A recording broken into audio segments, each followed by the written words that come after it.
What you see here is $10,000 on the table.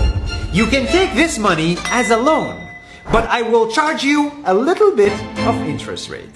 Like most people, you take the money and you go buy a nice car. But in 10 years, it's time to pay me back. And because of interest rates, now you owe me $20,000 and not 10. You will say, I don't have money to give you. And if you don't, I take your car and a piece of your house. Damn. This is how debt works. And after 3 years of traveling the world, I noticed that this is exactly what China is doing. For example, take the small island nation of Sri Lanka. This developing country needs money and China has a lot of it.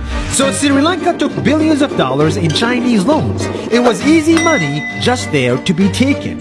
And with that, they built skyscrapers, highways, airports, and shipping ports. The country grew and prospered. But few years later, this easy money came with interest rates, and Sri Lanka was so much in debt that it couldn't pay back China its money. And the only way out was to give China control of what they had built. In other words, Sri Lanka lost a piece of its home to China because of debt. This is the Chinese money trap. And it's a real thing I saw all over the world. In Papua New Guinea, I saw $2 billion in loans given by the Chinese to build skyscrapers, infrastructures, and ports. But there is no way this remote developing country can pay it back or its interest rate, and the only way out is to give China control of the country.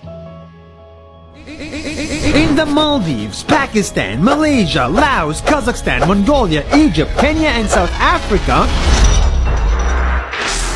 the same thing is happening, and many countries are struggling to pay back Chinese loans. If you look closely, all these infrastructure projects like highways, ports, and bridges connect to China through the sea or through the land to form something far bigger, far more powerful than just a bridge. A new Silk Road. The world is already made by China, and I think slowly it will be owned by China.